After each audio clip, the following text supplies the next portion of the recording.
誘導は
Excellencies, distinguished guests, participants, ladies and gentlemen, good morning, and we are delighted to start the Rede special event on women's empowerment.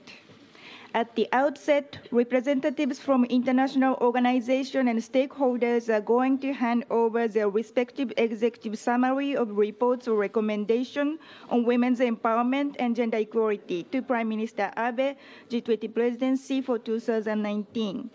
Representatives, those who are submitting their reports, please come closer to the stage following the guide of staff. First, Mr. Guia, Secretary General of OECD, and Mr. Rede, Director General of ILO, are going to hand over the reports titled Women at Work in G20 Countries, Progress and Policy Action. Thank you very much. And next, Ms. Lagarde, Managing Director of IMF, is going to hand over the reports on women's economic empowerment and IMF. Thank you very much.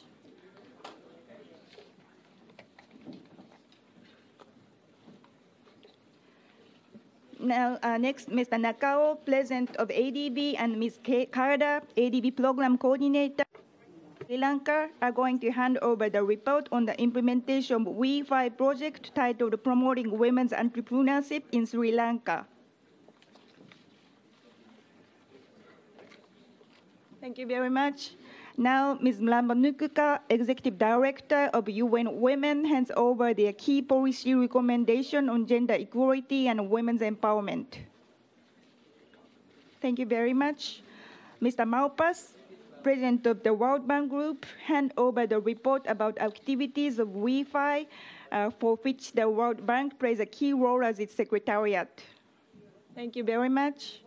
Ms. Koch-Melan, President and founder of the Women Political Leaders, Ms. Tsuchiya, leader of the delegation of the WPO Summit 2019, and Ms. Kamikawa, WPO Ambassador of Japan, are going to hand over their outcome declaration issued at the WPO Summit 2019, just held in Tokyo from June 25th and 27th. Thank you very much. And lastly, Ms. Meguro and Ms. Yoshida, co-chair of W20 Japan Steering Committee, are going to hand over the prioritized outline of WTO communique. Thank you very much. Now, Prime Minister Abe will make remarks. He will speak in Japanese, so those who need simultaneous translation, please wear the receiver for the simultaneous translation. Prime Minister, please. Okay. 各国の首脳の皆様。 Distinguished leaders, Her Majesty Queen Maxima, Ms. Ivanka Trump, advisor to the President of the United States, distinguished representatives of international organizations and groups, ladies and gentlemen. It is a great pleasure to have all of you today for the sake of women's empowerment, one of our important policy agenda. I would like to reiterate my appreciation to the international organizations and groups for their various contributions to the G20. As the G20 presidency, Japan has been working to advance the discussions on women's empowerment. Thanks to your cooperation, I am pleased that I can announce 3 priority areas and advancement highlighted under Japan's presidency. Firstly, with regard to women's labor participation toward achieving a 25 by 25 target, we will establish follow-up system where G20 members' implementation status are reviewed at the leaders' level. I am pleased that Japan has been making a good progress on that. Secondly, with regard to support for girls' education, we will work toward a world where all the girls can access quality education for at least 12 years. This is what I promised with the Ms. Malala Yousafzai, Nobel Peace Prize laureate. Japan will provide quality education and training for at least 4 million girls and women in developing countries for over the 3 years by 2020 and thereby work toward realizing safe and secure learning environment. Thirdly, it is important to continue support for women entrepreneurs and reflect the voices of women business leaders in the efforts of private sector and the discussions of G20. We welcome steady implementation of women entrepreneurs' financial initiatives WIFI launched under the presidency of Chancellor Merkel with the collaboration of advisor Trump. We will also support the launching of Empower, self-sustaining network among women business leaders with Prime Minister Trudeau, proponent of this project, and other G20 countries. Furthermore, we welcome that the United Nations Secretary-General Special Advocate Queen Maxima will provide support for W20 on its activities. The G20 members at different development stages make a unified effort to promote women's empowerment. I believe that such effort will serve as a driving force for further development of G20 as a whole. Japan will host the World Assembly for Women next year in April 3rd and 4th in the cherry blossom season. We welcome your participation. Let's continue to our efforts for further promoting women's empowerment. Thank you very much. Now, UN Secretary General's Special Advocate for Inclusive Finance for Development, Her Majesty Queen Maxima of the Netherlands, will make remarks. Her Majesty, please. Mr. Abe, Excellencies, ladies and gentlemen, it is really exciting to be with you at this important event. In my 10 years as UN Special Advocate for the Secretary General for Inclusive Finance for Development, the economic empowerment of women has been at the heart of my work. It has also been an important topic in my role as the honorary patron of the G20 Global Partnership for Financial Inclusion. All of us have an extraordinary opportunity to unleash the economic potential of women. If women had an identical role in labor markets as men, up to $28 trillion would be added to the global GDP by 2025. Needless to say, what would it mean for families, education of children, and their overall well-being if women are economically empowered? Today, I would like to highlight 3 essential actions that we can take to make this a reality. First, we must bridge the digital divide if we want to enable the women to embrace all the opportunities that have been offered by the 4th Industrial Revolution. In low and middle income countries, women are behind men by 26% in mobile internet usage. This, while the most promising modern solutions for economic empowerment, such as mobile banking, rely upon technology and digitization. Second, we must remove legal and regulatory barriers that obstruct women's financial inclusion and economic empowerment. For example, in low-income countries, women have 33% less chance than men to have an ID. And more than 1/3 of countries around the world constrain freedom of movement for women. These hurdles, among others, contribute to a staggering 7% gap in global account ownership between men and women. It is really necessary to close this gap for women to be economically empowered. And thirdly, we must make sure that women also enjoy access to public goods. These basic foundations and services are key for women to join the formal digital financial and economic system. They include connectivity, cybersecurity, digital ID, financial literacy, digital literacy, and data privacy.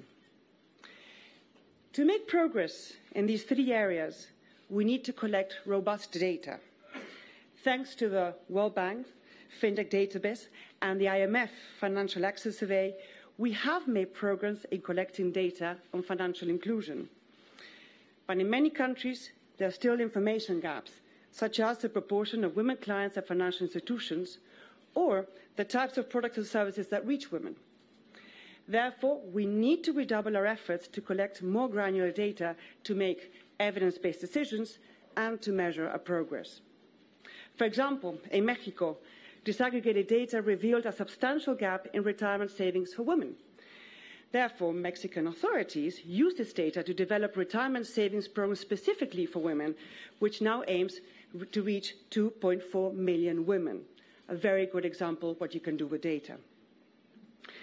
While more good data is a first necessary step, we also need to do further research on what really works to actually reach and empower the women. In this context, we can leverage all the great work of the W20 engagement group. However, substantial progress can only be made by carrying out this work year-round and continuously building upon the endeavours of the previous years. With that in mind, I am very pleased to introduce the W20 Acceleration Platform for Women's Economic Empowerment. This platform will boost our capacity to collect data, conduct research on public goods, and develop recommendations for policies that release the economic power for women. It will bring continuity and strength to the work of the W20. And it will, above all, focus on implementing recommendations on financial inclusion, digital inclusion, and labour inclusion in different countries. We hope that through the platform, we can build on the strong momentum and really spur action. Ladies and gentlemen, before I conclude, I'd like to express how very honoured I am to see the G20 Troika's support. And I want to note that it was Chancellor Merkel who was the first person to discuss this idea with us.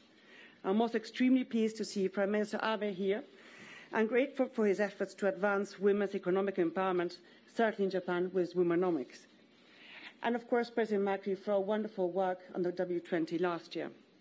I'm counting on the support of everyone in this room to achieve the economic empowerment of women. This is particularly true for male leaders. This is an issue that is as important for men as it is for women. And we need you all if we want to really achieve success. I'll count on your leadership, your example, and your determination. Thank you very much. Thank you very much, Her Majesty. Now, Advisor to the President of the United States will make remarks. Please, Advisor.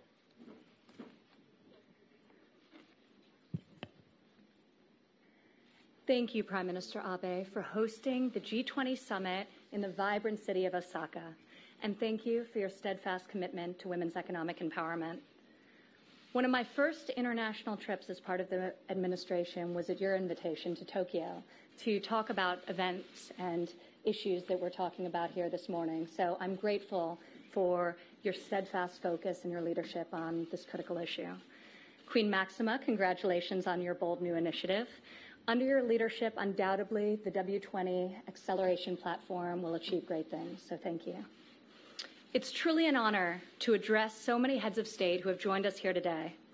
I applaud the leaders in this room who have pioneered important reforms to elevate one of the most undervalued resources in the world, the talent, the ambition, and the genius of women. We are united by a shared goal. We believe that women's inclusion in the economy is not solely a social justice issue, which of course it is. It's also smart economic and defense policy. As Queen Maxima noted, if women participated in labor markets equally to men, global annual GDP could rise between an estimated $12 trillion or $28 trillion by 2025. Research further has shown that states with higher female participation in the labor force are less likely to use violence or military force to resolve international conflict. This is critical. Underscoring this, more than 80% of the lowest scoring countries in the Index for Gender Discrimination have, in fact, experienced armed conflict in the last 2 decades. Despite this, in more than 100 countries, women still do not have equal rights under the law, including opportunities to work in certain professions, purchase or inherit land, own businesses, or access capital. That is why 2 years ago, at the G20 in Hamburg and at the direction of President Trump, the United States, Japan, Germany, the World Bank, and so many others on this stage launched WeFi. Since then, WeFi has mobilized $2.6 billion, investing in more than 100,000 women-owned businesses. More than half of this capital has gone to women entrepreneurs in fragile nations. Earlier this year, President Trump established WGDP. This is the first ever whole-of-government approach to women's economic empowerment in the United States. Our goal is to reach 50 million women in the developing world by 2025, and we will meet it. WGDP focuses on 3 pillars: vocational education for women, empowering women to succeed as entrepreneurs with initiatives like WeFi, and eliminating the legal and cultural barriers that prevent women from fully and freely participating in their local economies. Over the last several decades, the countries represented here today have made significant progress to recognize women's rights and economic potential. Back at home, President Trump has reduced taxes on working families, increased access to quality childcare, prioritized the first ever nationwide plan for paid family leave, and increased capital to women entrepreneurs. As a result, in the United States, the women's unemployment rate is at the lowest level in 65 years, and in the past 2.5 years, over 60% of all new jobs created in America were secured by women. But every nation, including the United States, can and should do more. We must continue to prioritize women's economic empowerment and place it at the very heart of the G20 agenda. If we propose bold solutions and challenge the limits of the past, we will empower women to lift their families out of poverty, to grow the economies in their countries, and to deliver greater peace and prosperity to millions around the world. This is a legacy worth fighting for, and a future we can be proud to leave to our children. The United States looks to working with all of those here today, including Saudi Arabia, which will be hosting the next G20 presidency, to advance these important and critical goals. Thank you. Thank you very much. Now we will have a photo session. Leaders on the stage, please stand up. And the representative of international organization and stakeholders sitting front row, please follow the guide of the staff. Please stand up and come up to the stage.